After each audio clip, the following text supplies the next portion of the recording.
Modeira Johnson, ladies and gentlemen.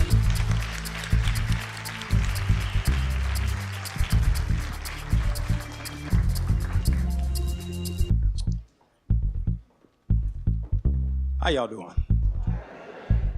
I ain't convinced. How y'all doing? That's what I'm talking about. All right. So in 1994, I met this beautiful woman when I was working at Oakland Mall. And I'm like, my God, I'm about to marry this woman, right? So 6 months later, we get married. Sure did. They say, well, the Lord does a quick thing. But in this marriage, I was a college student. I wanted to pursue a career as an MD, and I was in a pre-med curriculum. And needless to say, being married, and she had a son, and I just felt that that would be a tremendous burden, so I just figured love would prevail, so therefore I decided to change my major. But I still stayed the course and graduated from college. So a couple years have passed by, and we were, at the time, I guess, like a traditional religious couple. I was 23, she was 21, I think around age 25. I was working 7 days a week, 12 hours a day. And I had this belief, like, you know, my grandparents, they old school, and it's like, you know, the man goes out, he works, he takes care of all the bills, all the business. The wife stays at home, she takes care of the kids. You know, we're in the late 90s, and we have this mentality. I don't think it's bad if you can pull it off. But, oh man, I pulled it off real good now. 12 and a half years, woman didn't have to lift a finger, I'm telling you. So, at the end of the day, we had this issue about when I come home that I wanted something to eat. And I'm like, hey, I'm home. It's been 13 hours since I've been home, and I would like to have a little something to eat. She was like, well, look, you know, I'm here homeschooling your kids, raising your kids. That's a full-time job in and of itself. So I tell you what, unless you wash the dishes, ain't no sex happening. Now, for my Christian people out here, y'all know the Bible say what? Unless, except for fasting and praying, don't you withhold from your spouse? Because my thing is, baby, you ain't on your knees praying. You ain't on your back fasting. What's up? So I did the noble thing, right? So I go out and I buy a portable dishwasher. Now, it was used, but it was yet a dishwasher, right? Because I'm thinking, you know, I'm going to get this right. Man, I come home. The thing busted at the bottom, one of the pipes had broke. It's water all on the floor. She like, you know what, we can't use this. I'm like, baby, I'm tired. I'm not washing no dishes. She like, well, okay, well, I told you what was up. So 4 days turned into 2 weeks, 2 weeks turned into 6 weeks, and I turned into a horny devil. Yes, I did. And somehow, one day I was just coming home from work, and my brother called me and said, yo, I seen your ex-girlfriend, man. She asked about you. I'm like, for real, what's going on? Nothing, she up here right now where I work. So why take my dumb ass up there, right? You know, when you are horny, dumb assness takes over. It really did, right? So I go up here, get a number and everything. Maybe a couple nights later, I go by the house, I saw her kids for the first time, and yes, I had an affair. I ain't saying I'm proud of it, but I had hoped that when I made my vow several years earlier, that I would never do that. So now, it's years later. And by this time, my wife, at the time, decided that she wants to go to college. And I'm like, no problem. I'll go ahead and pay for your first semester, bought all her books and everything, you know, because I believe that, you know, if you want to do something, I got this as the man of the house. That's what I did. So now this woman, I helped her write her accolades for her scholarships, hallmarks, all that good stuff, helped her with her homework. And then after a while, it just seemed like something was just shifting. So one day while I'm at work, I get a phone call. Now bear with me on this phone call, right? Because see, this is about maybe 11 years later. And I hope this phone call that I was getting from my wife was going to be a good one, but something said, man, why don't you pick up the receiver? Instead, I answer while she's on speaker. Got an office full of people. She like, so-and-so just called me, and she said that y'all got a baby together. What the hell is that about? And I'm like, woman, what you talking about? Ain't nobody got no baby. I ain't did that. What you talking about? Yes, you did. This half ain't mine. She said, blah, blah, blah. And I picked up the phone and said, shut your mouth, God dog it. I'll talk to you when I get home. Within 5 minutes, the entire 13th floor knew about Mr. Johnson's affair. So now another year passed by. We talked about it. I admitted, yes, ma'am, I had the affair. So now she's in college. I'm still working. So she goes to school, and she has this internship. So she leaves at 5:30 in the morning. Mind you, ain't nobody woke. When she come home, it's 2 o'clock in the morning. Ain't nobody woke. And it got to the point after about 4 weeks, I'm saying to myself, damn, I am married. Can we go out on a date? You know, can a brother get you some doggone wingdings or something? And you know, she's like, oh, well, you know, I'm in school and I'm the president of my honor society and I'm doing this and I'm doing that. I said, yeah, but you're a husband and you got some kids at the house.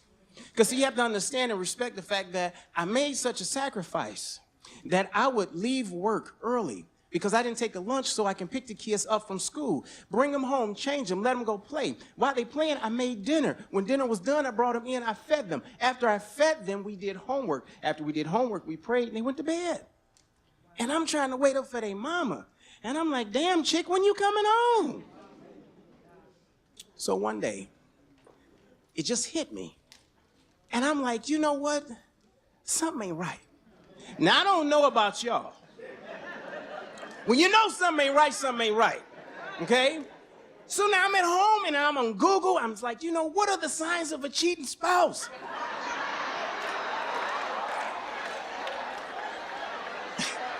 Y'all think I'm lying? Go Google that. Signs of a cheating spouse.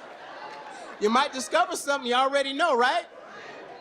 Man, I mean, it was like site after site, but this one site had like 36 things of a cheating spouse. And I'd be damned if she hit all 28. And I'm just like, you know what? I ain't crazy. Ain't nobody's fool. Ray Charles, Roy Orbison, Helen Keller, dumb, blind, deaf ass. All of them can see you doing something wrong. No offense to those that are visually impaired, okay? It's a part of the story.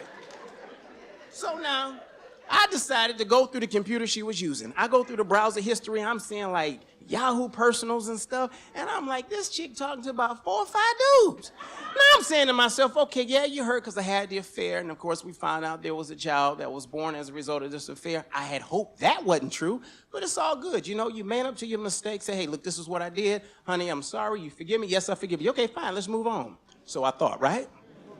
Because see, it's something about somebody who say, that shit didn't feel good. So, Negro, you gonna feel what I felt.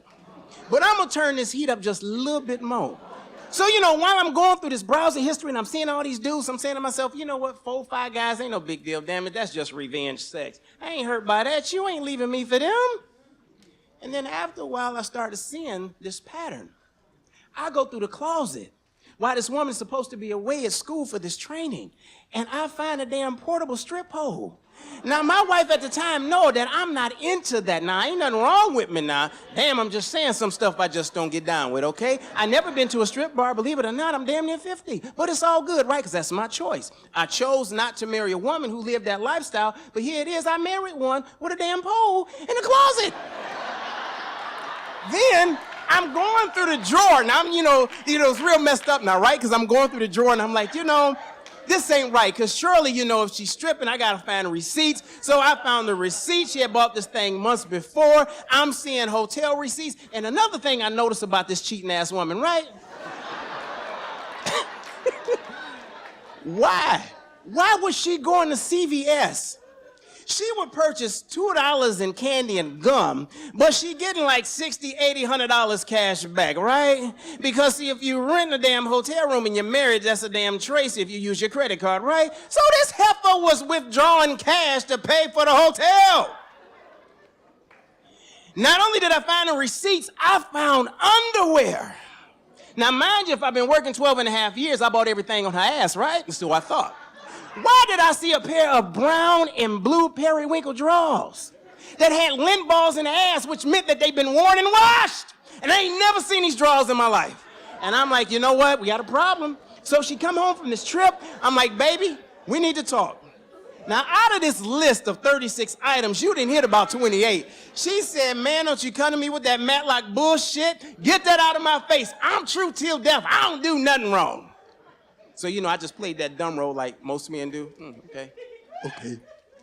So then, I go up in the living room, her purse is there. Now, mind you, without her glasses, she's damn near blind as a bat. So she come up in the front, and I guess she wanted to talk, but I really wasn't in the talking mood because in her purse, when it fell over, the checkbook fell out, and I saw a new email account. and had already been browsing, right? Checking out that browser. Now you got an email account. Now, if you know your spouse well enough and they try to hide stuff, I ain't trying to get nobody in trouble here, but if you're trying to hide something, you try to abbreviate some things, right? But when you really know who they are, you can figure them abbreviations out, right? So the password was abbreviated. I go to work the next day. I type it in wrong the first time. You know, I'm standing up, you know, just sitting at the desk like, oh, man, this is it, right? I get up in that email on the second try. I mean, my heart literally stopped. It was like I died and came back to life. Man, that was the scariest shit. I'm serious. I'm like, because I didn't know what I was going to find. Why this woman say, hey, this is a better email account to reach me on. You ain't got to worry about being found out. Oh, it was so nice seeing you today at school and seeing you walk across the stage. Oh, I know how great of a father you are to your child, and I know your child is blessed to have you in your life. And I'm looking like, Negro, your ass tried to send me one of them damn automated greeting cards for Father's Day, and the mother didn't show up until the next day. But you can email this Negro on Father's Day and tell him how good of a dad he is. Now, at this point, I am hurt. So I did what most people would do, right? So as I'm in the email, I'm forwarding the emails back to my email account. Because, see, I got to have proof.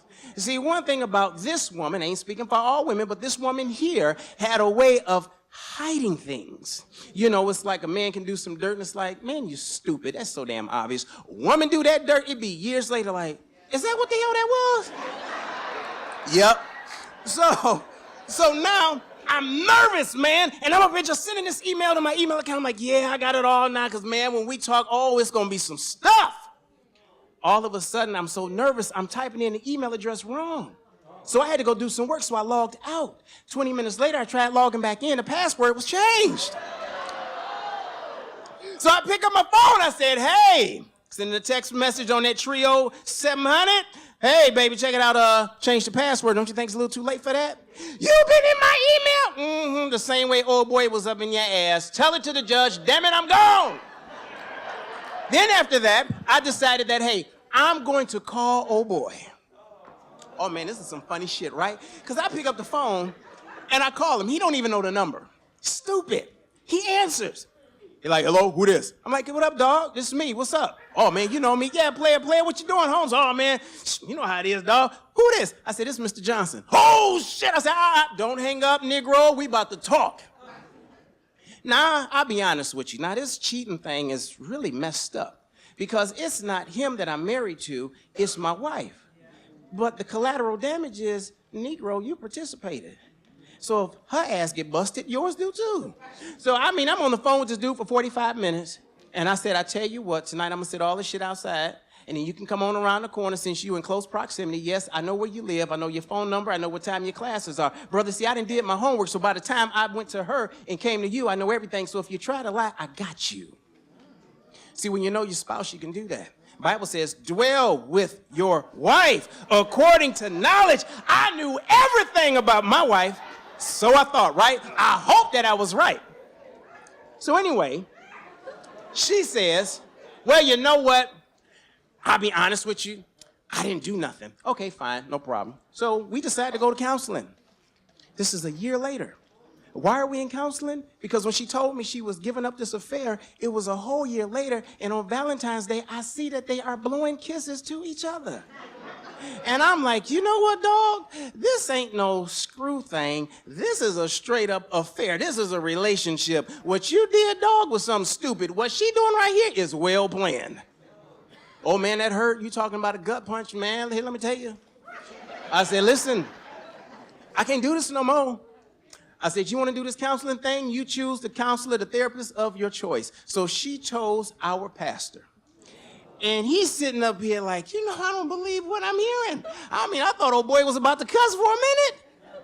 And he was like, I'm sorry, ma'am, but there's no way in the world you can tell me you didn't cheat. All the evidence I see right here, I'm sorry. Even if I wasn't a saved man, I'm sorry, ma'am, you cheated. He said, usually when a spouse come to me, it's usually the guy that I'm jumping on, but it's you in this case. That woman said, you know what? I ain't mad. I don't care what he did. Yeah, I forgave him, but guess what? I'm not sorry I messed around. I hope he like it. He had a baby. He had a baby on me. He had this baby around the time this baby was born, which means he was with me and they're at the same time. Y'all know how y'all do that shit, and I'm sitting there like, oh, God. This is torture. So later on that year, we're house shopping because I'm really, I was really about family. I'm like, I really want to repair my marriage. I want to do the right thing. I really want to make this work. So I'm out looking at houses. We looking at $200,000, $300,000, $400,000 houses. And man, we sitting in this one house and I'm sitting on the stairs and I started crying. And I'm like, you know what? I'm hurt. She's like, why you hurt? I said, see that same voice, that's it right there. See that same voice that you be saying, I love you and I care for you and I want to be here for you. It's the same voice that you spoke in when you lied. I don't trust you. How many of y'all know when trust is gone, it's it? What did Jeffrey Osborne say? Holding on is very hard to do when love is gone. Hell, it's the same with trust. So 3 months later, I said, sweetheart, listen, I can't do this no more. We need to separate. I'm going to stop having sex with you. I'm going to move out and go live in the living room on the couch. And when I close on the new house, I'm going to move out. And I want to take the kids with me. And I said, and once it has been determined that you want to put your head back in the game of this family, we can do that. So she's mad. So right before I moved out, the kids and I are sitting down watching Finding Nemo. How many of y'all watch Finding Nemo? That's a good doggone cartoon, ain't it? I mean, man, Finding Nemo is the shit, man.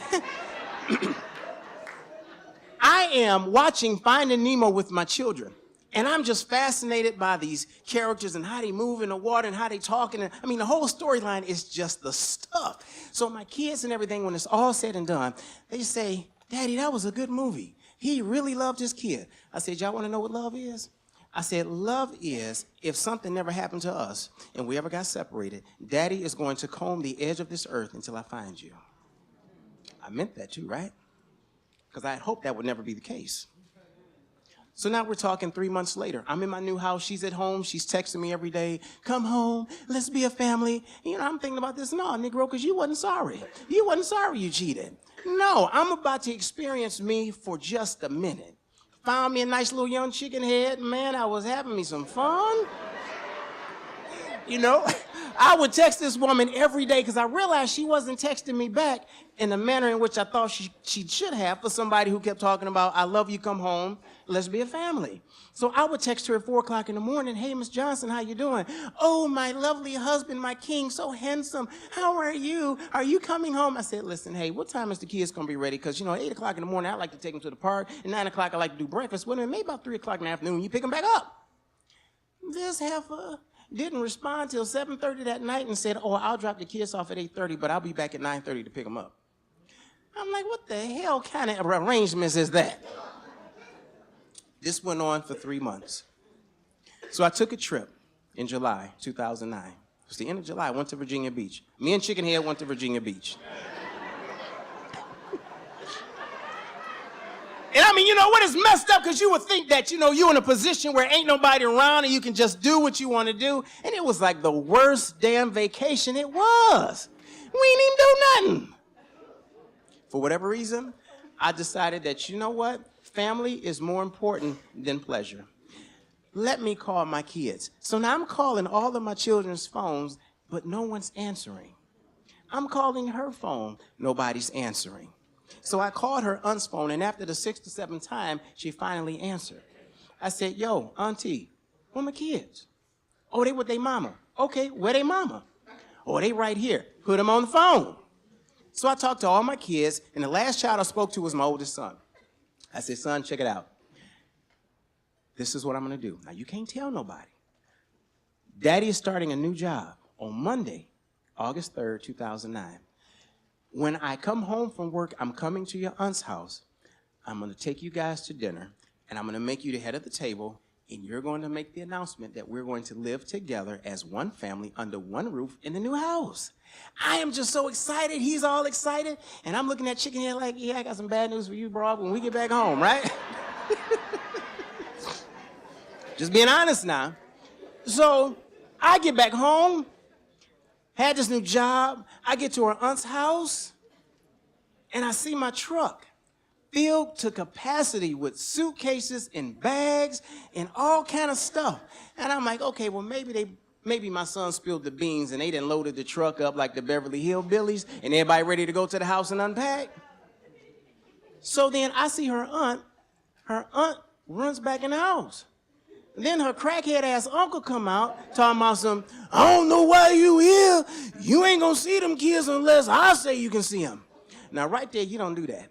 You don't do that, dog. You in the middle of me and my kids, and trust me, all I see is daddy trying to get to his kids, and man, I will knock the hell out of you trying to do so. This fool decided that he wasn't gonna send them kids out. So, you know, by this time I had the remote control. I popped the trunk on the car because it's like, you know what, dog, this is going down today. Then I get up to my car, guess what? Ain't nothing in the trunk but some newspaper. I didn't renew my CPL, so I didn't have my piece on me, which was probably a good damn thing. 5 minutes later, police show up. The aunt said, oh, she in the house. They told me the mama wasn't there. Police come out 5 minutes later and say, man, listen, you gotta leave, dude, and you ain't taking that truck. Now I'm mad and confused because I don't understand what's going on. Her brother then came down the street screeching his tires. I heard that he had a gun in the car. Her mama come up to me hollering and screaming, and they talking about, you hit my child. And I'm like, what the hell is you talking about? I ain't put my hands on that woman.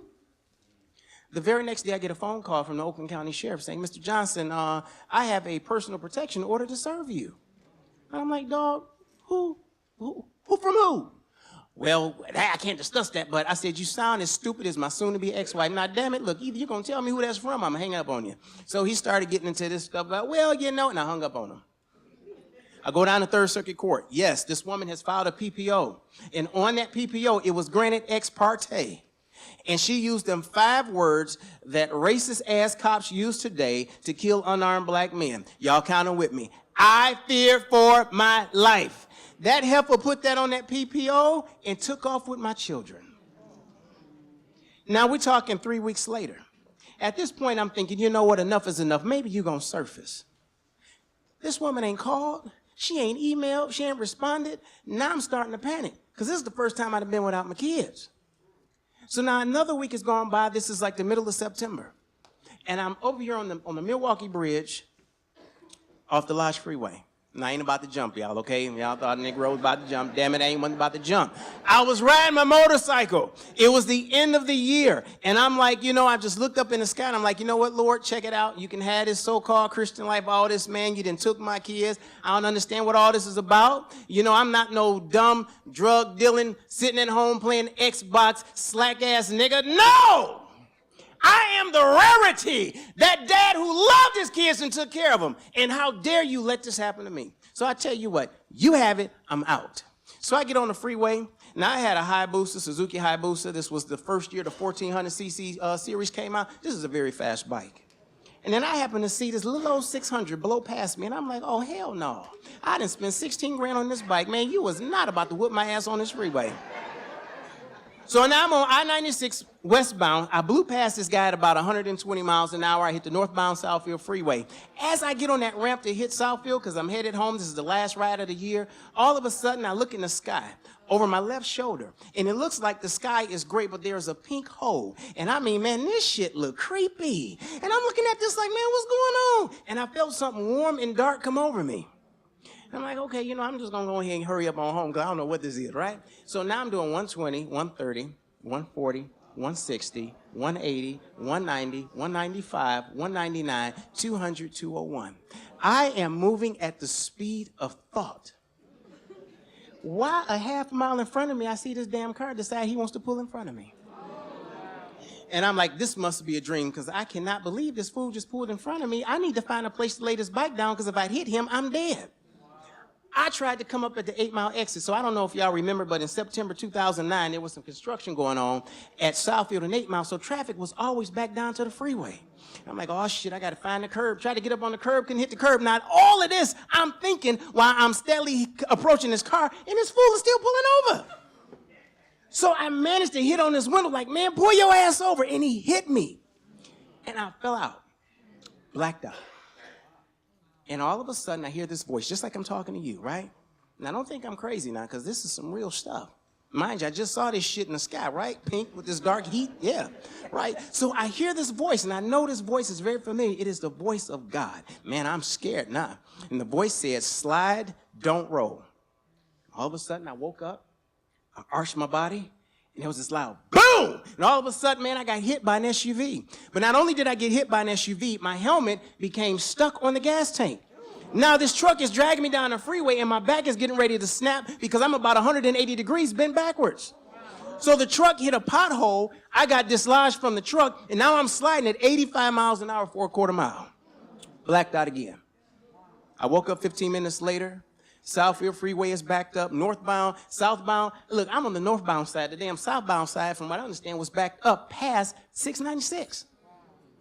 These people thought I was dead. And there was some woman just calling out, oh, Jesus, I saw the whole thing, he's dead.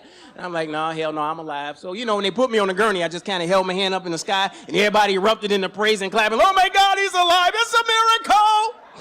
I'm like, it's a damn shame, right? So now I go to the hospital, and I show up in this ER. And why do they have all these metal pans and knives and scissors and shit? And I'm like, man, what is this? Oh, we heard about your accident, brother, so we were prepared to extract organs. Man, they cut my favorite jeans off, cut my favorite shirts off, and said, man, look, bro, I ain't broke. I can take my shit off. I said, no, we cutting it off, bro. They cut off all my clothes, did x-rays, not one broken bone. Not one. Now, mind you, I'm still having this fit because I ain't heard from my kids yet. See, I think at this point I probably realized that I love my kids more than I love myself. And although that's honorable, there's a danger in that. Because, see, when I got released from the hospital, I'm thinking I've done the right thing. I'm living the American dream. I have a nice home. I just bought a 6,000 square foot home. I'm driving a $100,000 brand new Mercedes. Yeah, I just tore up my damn bike, but guess what? I'm still living high off the hog. But every day I would have a conversation with God on my way to work. Like, what is all of this about? And I be doggone, God didn't say one word for 6 whole months. And I'm like, why the hell did you let me live through that motorcycle accident only to taunt me that every day I would not see my kids? I mean, I would wake up in night sweats, cold sweats, panic attacks. I would be in the supermarket and I would see kids windsurfing on the side of a shopping cart. My kids used to do that all the time and I would just break down crying. I would be on my knees. People would be like, sir, are you okay? I'm fine. Take your kid. I'm just having a moment. One day, January 25th, 2010. This is the first Thanksgiving I missed, first Christmas, and I missed my daughter's birthday. This is a first for me. And I'm at the point where it's like, you know what? I can't do this shit no more. And I'm crying out. And this is 5:30 in the morning because there was a gospel song by Michael Stampley called the Corinthian Song. I don't know if any of y'all know this song, but this song came on and I began to cry. And I cried from the depth of my soul. Now, y'all don't know what that means. Let me tell you what crying from the depth of your soul is. Crying from the depth of your soul is like that kid that get his ass smacked in the grocery store. And they be like, ah! You be like, you gonna finish that shit, right? Man, let me tell you something. I was so hurt about my kids not being around and nothing I can do to find my kids. Some more air just came out.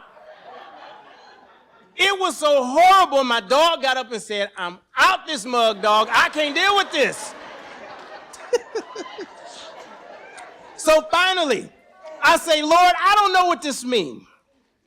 Because somewhere this ain't making sense to me.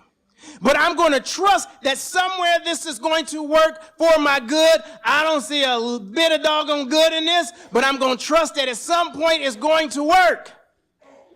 I found out the next day that 3 hours after I prayed that prayer, that this woman was driving my truck, and God caused that fuel pump to go out. And when the fuel pump went out, the police rode up behind the truck because she left with a gas can thinking she ran out of gas. They ran the plate to the truck, and guess what? The truck came back stolen. So she got arrested. And they were like, hey, we've located your truck. I'm like, cool. Well, where's my truck at? Well, your truck's in Canada. And I'm thinking maybe her brother was driving, made an illegal turn while he was over there at one of the clubs, and they got my truck. Dude said, well, you know, your truck is in Brampton.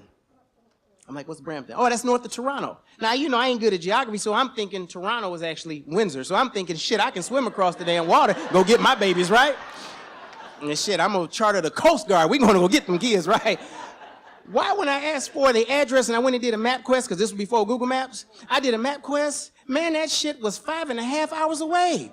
This woman took my kids 4.5 hours north of the Blue Water Bridge. So if you go to Port Huron to get to Canada, you know from Detroit, that's 1 hour. I get to this bridge, man, and I'm going over here to get my truck, and I'm just mad as hell. Because for 6 whole months, God ain't said one word. And I'm pissed. But you allowed me to find out where they are. So for 6 whole months, I didn't know where they were. So a year goes by. I'm back and forth in court between U.S. and America. Now, I want to say this. 10 seconds to tell you this, right? They have what's called the Hague Convention. And the Hague Convention is set up where if a parent takes children to another country unlawfully, there's like this little trial that you go through so you can get your kids back, if it's determined the kids were improperly taken. So it's been a year. I had to be my own police officer, my own detective. I had to work with the Ontario Central Authority. I had to work with the CIA. I had to work with the sheriffs. I had to work with the Secret Service. I had to work with the U.S. Marshals, and finally the FBI. Trust me, this was a lot of work, and I'm still waiting to hear from my kids. So after about $100,000 later, between 2 lawyers in 2 different countries, we finally had our day in court. So she shows up with the kids. And I'm saying to myself, wow, I don't know what to say. So I just start hollering, my sons, my God, I've been saying you. Oh, baby, come here. I grabbed his head and I'm kissing and licking his forehead because I don't know what my kids taste like anymore. That's heart-wrenching. That shit sounds funny, but could you imagine that you kiss your kids every day and then for 3 years, no sight, no sound? That is a hell of a feeling to have. 3 years, no sight, no sound. And it took 6 months before God showed up. So now we're getting ready to have this trial. And I found out this trial is going to cost me another $34,000. Damn it, I'm broke. I'm broke. And I'm like, Lord, you're going to have to make this thing free or you're about to rain down 34 G's from them clouds. So one weekend, she decided not to show up. My son had texted me earlier that day. I wasn't supposed to pick him up at 7. I got there at 3:30 because I just want to be there for the kids, right? So now I'm here. All of a sudden, my son texts me back 10 minutes later saying, Daddy, Mommy's not bringing us. What do you mean Mommy ain't bringing y'all? Oh, that means the police going to bring y'all, right? No. Y'all got a friend that's going to bring y'all? No. Oh, your auntie going to bring y'all, right? No. Oh, I'm coming to get y'all, right? No, Dad, we're not going to see you. What the hell you mean you ain't going to see me? So I go to the police station. I'm like, listen, sir, why don't you run her name in the computer? See, here's my court documents. I am supposed to see my kids every weekend. That's what the judge said. And I drove 5 hours in this thick-ass Canadian traffic, man, down the 402 to 401 and all the Queensway and all this other shit. Man, I'm tired. He's all right, Mr. Johnson, I understand what you're saying. Let me have your ID. I run your name in the computer, and let's see what's happening. So he runs my name, runs her name. Nothing comes back. He said, listen, Mr. Johnson, do you have full custody of your children? I said, yeah, I do. He said, are they Canadian citizens? I said, no. He said, Mr. Johnson, take your kids home. I'm like, no, man, see, there's gray area. The judge said they can't leave the province of Ontario, and if I do that, it's going to be a problem with the sister court in Michigan because this is an issue. We got to have that Hague trial. Now, mind you, I done made that prayer. I'm like, Lord, you're going to have to make this thing free. See, sometimes when opportunities show up, it don't look like what the hell we asked for, but you got to recognize what the hell that is. Oh, man, when I saw that quick, I said, oh, shit. He said, just take them, or that's my free trial. Right?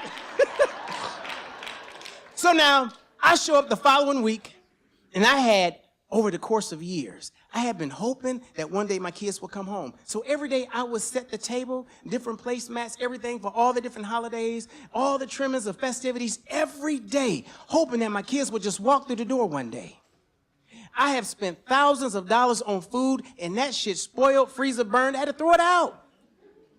And this one weekend, I decided that, you know what? I'm going to pack up all the Nintendos and Wiis and Xboxes and all the games and all the Nerf guns, all the shit that I bought over the last 3 years. I packed that shit in the back of that truck, got to the police station. I took everything out the truck and said, guess what, y'all? We're going to have a good time at the hotel. I put everything out and said, listen, we're going to have a Nerf contest. We're going to have a video game contest. I even brought a 42-inch television to make it all look real. Packed everything up, put the kids in the truck, drove down the street. You know, they don't have miles and shit. They have kilometers. So I'm thinking I drove maybe 200 kilometers. You know, that shit was probably about 1/8 of a mile, right? So I go down here to the gas station, and I fill up. So my oldest boy, he's outside. I'm like, you ever put gas in the truck? No, man, come on. Let me show you. I said, by the way, let me see your phone. Oh, Daddy, that's Mommy. Give me the phone. Took the phone, cut it off, took the battery out. packed all the kids up, full tank of gas. I headed straight to the Blue Water Bridge. Now, I was real creative with this because I know my kids probably would have freaked the hell out because they ain't been in the U.S. for 3 years, and they don't know what to expect because they ain't been around daddy for 3 whole years. Now, we had a relationship before they was taken, but at the end of the day, it's been 3 years since they've seen daddy. So the only thing they know is what the hell their mama had been telling them. So we get to the Blue Water Bridge, right? Sitting at the guard, getting ready to cross back over. Now, when I go by myself, it takes 15 to 20 damn minutes. They treat me like I'm on the damn terrorist watch list. I had all them kids. He said, hello, sir, how you doing? I said, we're doing fine. You know, it's rather late, just trying to get the kids home. He said, okay, so what, they've been visiting? Because you were just here earlier today. I said, yeah, they were visiting. Well, what kind of visiting were they doing? Are they U.S. citizens? Yeah, they're U.S. citizens. It was just kind of an extended stay, kind of like the hotels, right? Yeah, right? You know, I'm joking, hoping he wouldn't do nothing stupid. So a minute went past. He looked at all my kids. I gave him all their birth certificates. He typed in a few numbers. He gave me everything and said, Mr. Johnson, have a nice day. 2 damn minutes. So I told the kids while we were driving, I made a phone call to my dad, and my dad said, yo, son, the house is on fire. I need you to come home right now. And that's how I was able to trick the kids into thinking that we had to go back to the States to handle this emergency. But all the while, daddy was like, I'm taking you home. Because the FBI told me that although you may still love your wife and you had to divorce her in order to get full custody of the kids, if you change your mind after we start these proceedings, Mr. Johnson, she's still going to jail. She's going to do 10 to 25 for international child abduction. I didn't want that to happen because my kids had already spent 3 years without a dad. They damn sure don't need 25 years without their mama. I was real considerate of this heifer considering she didn't consider me, okay? So I calls her back, you know, I call the police station in Canada and say, listen, this is what's happening. I brought my kids back home. If she wants to talk to them, she calls me, and I'm not bringing them back. Because the FBI, when I called them at 2 o'clock in the morning, they said, Mr. Johnson, I'm glad you found your kids because the DA just received your request, and they were about to approve it and file for extradition to have your wife brought back to justice. So had I not did what I did, they would not have a mom with freedom right now. Yes, she hate my ass more than she love the kids, but it's okay. They still got their mama. They now have their daddy. Because the first thing my kids said to me when they saw me, my oldest son said, Dad, do you remember when we were watching Finding Nemo? And you said if something happened and we got separated, that you would comb the edge of the earth to find us? I said, yeah, man, I told you I would. He said, Daddy, we hope that you would. And you found us. And I'm so glad that you found us. And I don't know, between the toilet and the goddamn kitchen sink, I don't know if I used toilet tissue, paper towel, I don't know, but goddamn it, I couldn't stop crying. All because of that damn cartoon, Finding Nemo. I learned something in all of that. Because I knew that I loved my kids more than I loved myself, I had to learn a very hard lesson. You have to love yourself more than anything and anybody else. Contrary to popular belief, what we've been taught in churches, what we've been taught in other religious institutions, what we've been taught by traditions from family, let me explain something to you. There's a scripture that says, my cup runneth over. All that love in that heart that's bubbling up, that is for you. That stuff that runneth over, that's to share with other people. Because I even tried getting in a relationship, and I realized that I was trying to have somebody love me the way I should be loving me, and I began to feel like I was cheating on myself if I was to even give them my heart. So my takeaway is this. Hope is the greatest thing. It makes no one ashamed. I hope that my kids would show up. One day they did. I hope that at some point that my kids will grow up to understand that this was something that daddy did not do, or these bad things they hurt, and my kids remember the relationship I have, that hope came true. But at some point, I had to go beyond hope and believe that this is going to happen. And when I did a paradigm shift from the hoping that it would happen to the belief that it will happen, that's when they showed up. So if you're looking for your breakthrough, you're looking for that good thing to happen, guess what? You've hoped, now start believing. It will happen. It will happen. It will happen. God bless you and good night.